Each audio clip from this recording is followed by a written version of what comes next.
Radio city 91.1 FM से मेरा नाम आरजे यूवी है। Where the Delhi studios. और जो दिल्ली और गोवा का रिश्ता है वो मुझे बताने की ज़रूरत नहीं है। जो फ्रेंड्स के साथ गोवा के प्लान्स हैं, जो गोवा की वाइब है, the importance that Goa holds in the heart of a Delhi वाला, आई थिंक उसको नेक्स्ट लेवल पर लेके गया है आरपीएस रुद्रम, जिसके साथ हम आज इंटरेक्शन करने वाले हैं। मेरे साथ मिस्टर सुरेंद्र गोयल हैं, the director for RPS Rudram. Sir, welcome to radio city. सबसे पहले कैसे आप?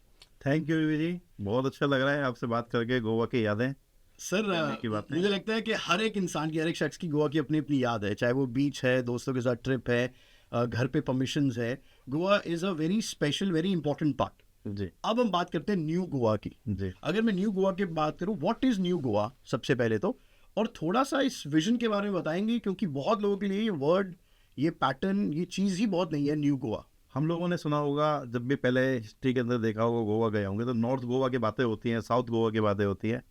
बट अभी 2 साल पहले एक रिमार्केबल वर्क हुआ है इंफ्रास्ट्रक्चर का, जिसकी वजह से एक नया गोवा निकल के आ रहा है।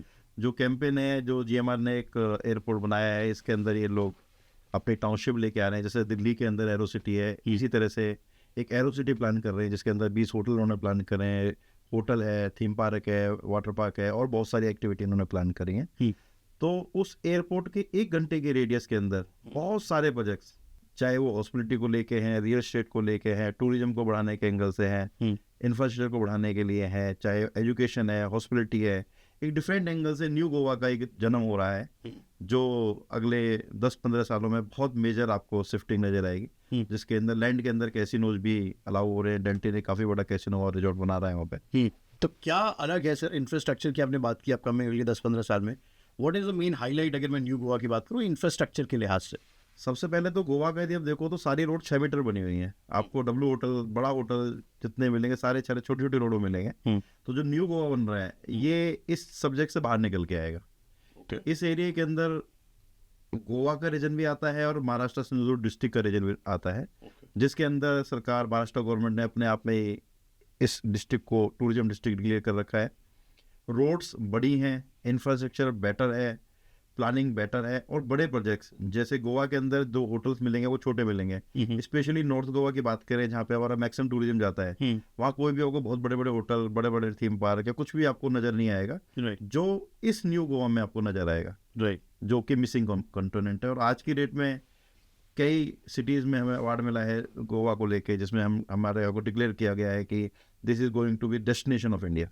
वाह, ऐसा लग रहा है सर ने घोल के पिया हुआ है गोवा पूरा का पूरा, कि वो मीटर वाली बात, रोड्स वाली बात ऑल्सो टेल्स अस कि फॉरवर्ड लुकिंग क्या है। सर, अम्यूनिटीज़ की बात करें, इंफ्रास्ट्रक्चर तो मुझे लगता है वो बाहरी चीज़ होगी कि बहुत अच्छा है, बड़े प्रोजेक्ट्स हैं, बड़े प्लान्स हैं, जिस लिहाज से new Goa will be the next major destination.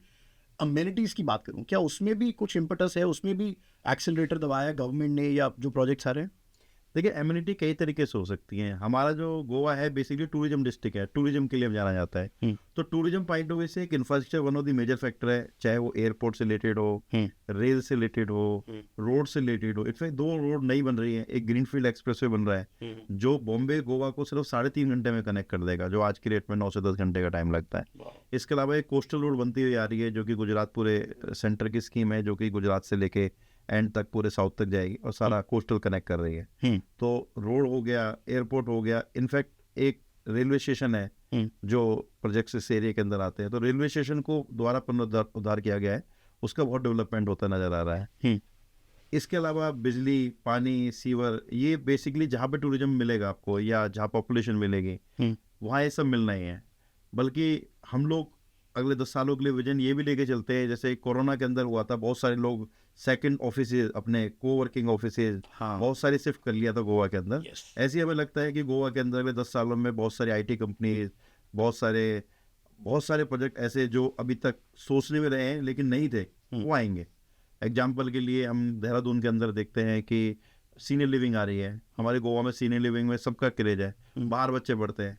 यदि सीनियर लिविंग यहाँ पे है तो बाहर के बच्चे यहाँ पे आ सकते हैं, पार्टी एंजॉय कर सकते हैं, पेरेंट्स से मिल सकते हैं और अपना टाइम एंजॉय कर सकते हैं। ऐसे बहुत सारे कॉन्सेप्ट्स हैं जो गोवा में एक्सपेरिमेंटल, न्यू गोवा में अब ये सब चीज़ें प्लान की जा रही हैं।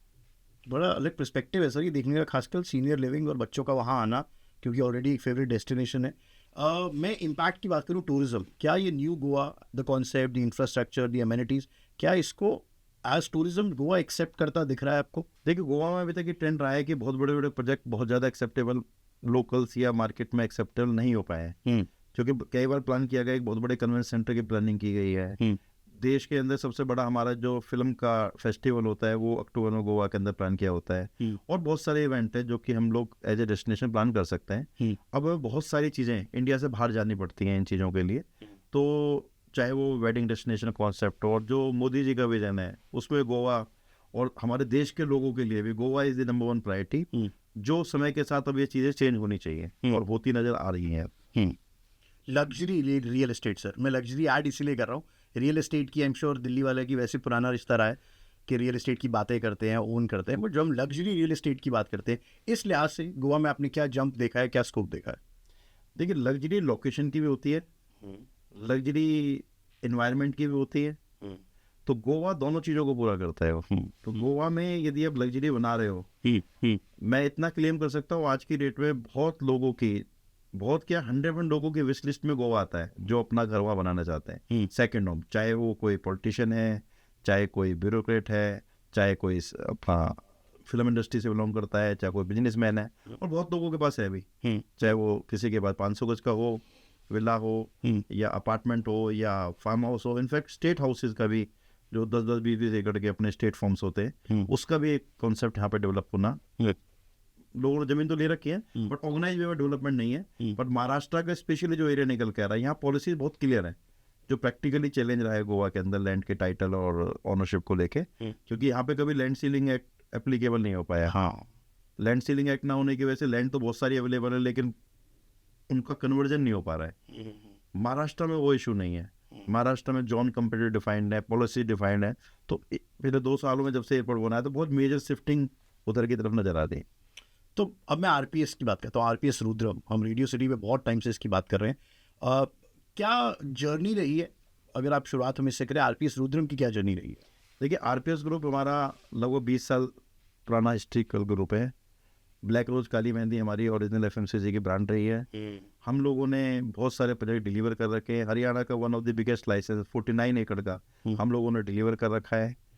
फरीदाबाद के अंदर हमारा मेजर बेस रहा है, लेकिन अगले 2 सालों के अंदर, जो लास्ट के 2 साल गए हैं, अब हमने 5-6 और सिटी के अंदर प्रोजेक्ट्स अनाउंस कर रहे हैं, जिसमें बहादुरगढ़ है, पलवल है, गोवा है, गाजियाबाद है, नवगांव के अंदर हम रिजॉर्ट कम फार्म हाउस की प्लानिंग कर रहे हैं, भिवाड़ी में भी सेम काम कर रहे हैं। तो नाउ ग्रुप काफ़ी एक्सपेंशन मोड में है, जैसे इंडस्ट्री भी मोड में है उसी तरह से ग्रुप भी मोड में है।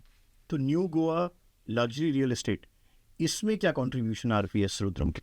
हम भी इसके अंदर बहुत सारे प्रोजेक्ट प्लान कर रहे हैं, जिसके अंदर हम लोग भी इनवाइट कर रहे हैं। एक ये सोशल कहा जाए कि सारे लोग मिलके इस एक्टिविटी को, न्यू गोवा को उठाने के लिए लोग लगे हुए हैं, इनफॉर्मली फॉर्मली। हमारे लेवल पे भी हम लोग प्लान कर रहे हैं, इसके अंदर लग्जरी फार्म हाउसेज प्लान कर रहे हैं, हम इसके अंदर सीनियर लिविंग प्लान कर रहे हैं। हमने भी यहाँ पे 200-250 एकड़ ज़मीनों के अंदर अपनी इन्वेस्टमेंट्स करी हैं डिफरेंट लोकेशंस के ऊपर, जिसमें निर्वड़े के अंदर भी है, बिचौलिम के अंदर भी है, धारगल के अंदर भी है। तो डिफरेंट लोकेशन में different product including resort we are planning. Sir, जब ये ग्रुप एक नई जगह पे जाता है, इसमें नई इसलिए बोल रहा हूँ क्योंकि न्यू गोवा है, अभी लोग भी समझ रहे हैं, आपने अपने लेवल पे रिसर्च और आगे फोरकास्ट किया होगा। आरपीएस रुद्रम का न्यू गोवा को लेके फोरकास्ट क्या है? 5 साल, 10 साल, 15 साल के plans, project wise, infrastructure wise? तो हम तो काफ़ी बुलिश हैं गोवा को लेके, और जैसा कि देश पूरा बुलिश है। आज की डेट में हमारी कल्चरली हो, चाहे वो फाइनेंशियली हो, एक नया डेस्टिनेशन गोवा के लिए बनता जा रहा है। और Goa is the only city जहाँ पे हम लोग इतने सारी कैपिटल बाहर, इंडिया से बाहर लेके जाते हैं। यदि गोवा में वो सारा टूरिज्म डेवलप हो जाए, वो सारे प्रोडक्ट मिक्स डेवलप हो जाए, तो बहुत सारा पैसा देश के देश में रह जाएगा, और हमारे गोवा जैसी ब्यूटी आसानी से कहीं मिलेगी भी नहीं आपको। राइट। इंटरनेशनल जाने से आपके सारी चीज़ इन हाउस रहेगी, और इन हाउस तो इन हाउस ही है, और मजा आएगा आपका। सुपर। सर, आखिरी सवाल, आरपीएस 12th एवेन्यू के बारे में हमने सुना है, कैसे ये गेम चेंजर है? हम दिल्ली एनसीआर में इस वक्त हैं, दिल्ली एनसीआर के लिए 12th एवेन्यू आपको क्या लगता है कैसे गेम चेंजर है?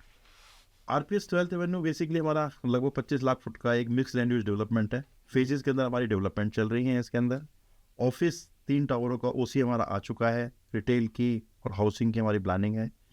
ऑलरेडी कई ब्रांड्स, एंड वर्क हो, चाहे वो हल्दीराम हो, चाहे सिनेमा मूवी मैक्स हो, और बहुत सारी ब्रांड्स हम लोगों ने ऑलरेडी साइन कर रखे हैं। स्पेशली यदि हम अपने लोकेशन को देखें तो ये एक सेंटर पॉइंट है जो कि दिल्ली के बॉर्डर पे है। तो तो we call it a pride for Faridabad, because Delhi के 10 किलोमीटर के रेडियस में जब देखोगे सारा इंडस्ट्रियल एरिया नजर आएगा आपको। जैसे आपका रेडियो सिटी का ऑफिस भी है, ये भी एक इंडस्ट्री में बड़ा कंजेशन है। अब एक ही लिफ्ट सब डाउन करने में लगे हुए, ना पार्किंग की फैसिलिटी है ना कहीं कोई फैसिलिटी। हमारे यहाँ पे आइए आप, आपको कंप्लीट पार्किंग फैसिलिटी मिलेंगी और only organise development in this area है जो स्केल में काम हो रहा है, राइट। जो कि 25 लाख फुट का एक बहुत बड़ा डेवलपमेंट होता है।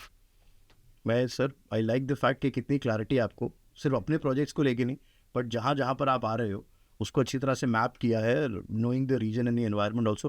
Thank you so much sir. RPS group को बहुत बहुत congratulation my pleasure, and lot of energy and lot of success RPS group. My pleasure. That was Mr. Suren Goyal then from RPS Rudram on Radio City. My name is RJ UV.